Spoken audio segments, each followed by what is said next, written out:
All right, let's make some coffee and I'll tell you a story.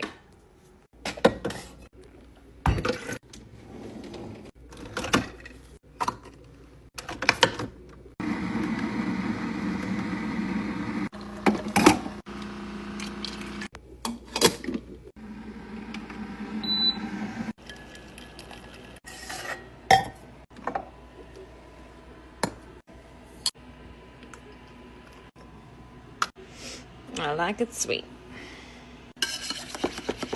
I like to let it just cool down before I put the lid back on. This is my husband's fancy coffee machine. And then I'll have some water before I have this day starter. Okay, so obviously don't mind the Christmas decorations that's still up. Having a baby at 40 is no joke.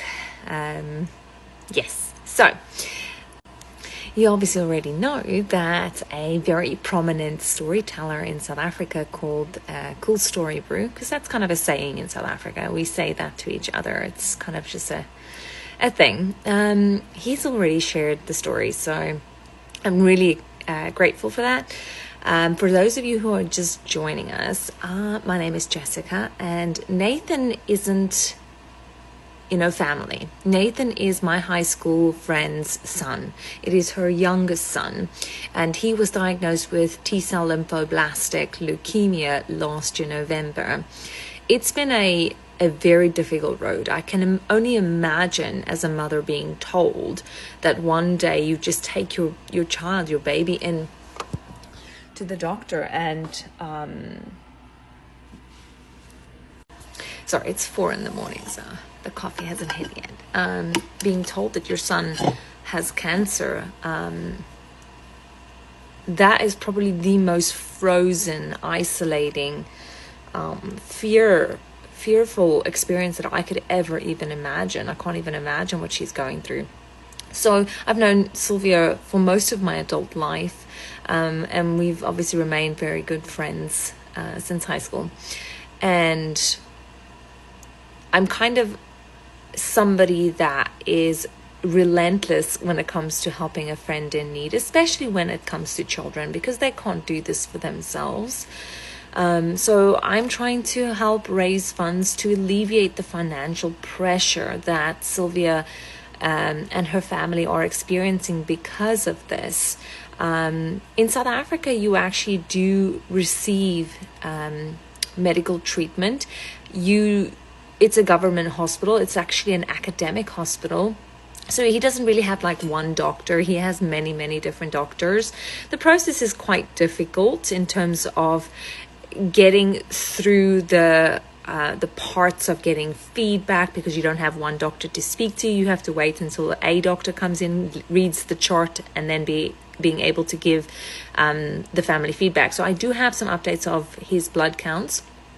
The financial part that is the most stressful for them is when Sylvia's husband was finally brave enough to leave his job where he had medical insurance for his entire family and start his own business.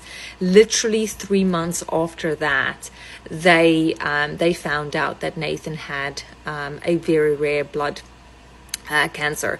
Now, this obviously was difficult because they did not have medical insurance through his company again.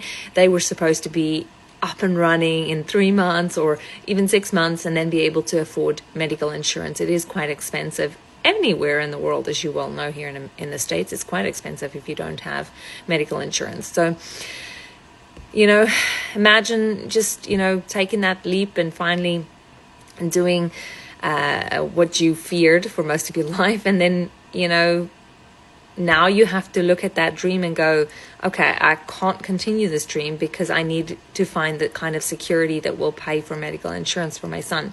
So now he has to leave that because he has to find something that will be able to help and support them medically and financially. Even though it is a government hospital, treatment is not free. You have to pay for it. I think every session of chemotherapy is anywhere between 3,000 Rand. In terms of dollar value, $1 now is about 15 Rand. So the dollar value versus the rand value is quite significant. So this is where they're at. They need financial support. Nathan is getting the care that he needs.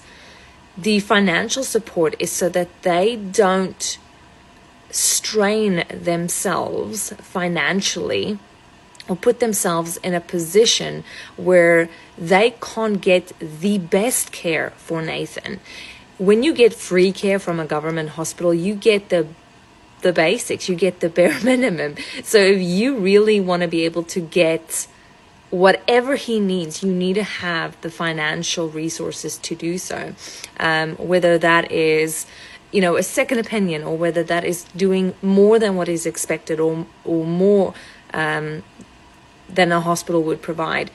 That's what you want to be able to be in. You want to be in that position.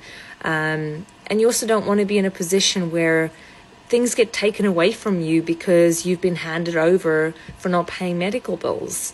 So I'm really kind of desperate to get as much funds raised for this family as possible so that they're never put into that position.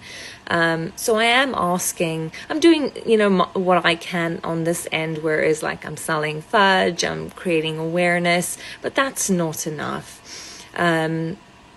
I am doing this on TikTok because I have heard and I have seen the power of communities that have come together to save children, to save people that they barely know. And that's what I'm on here to do.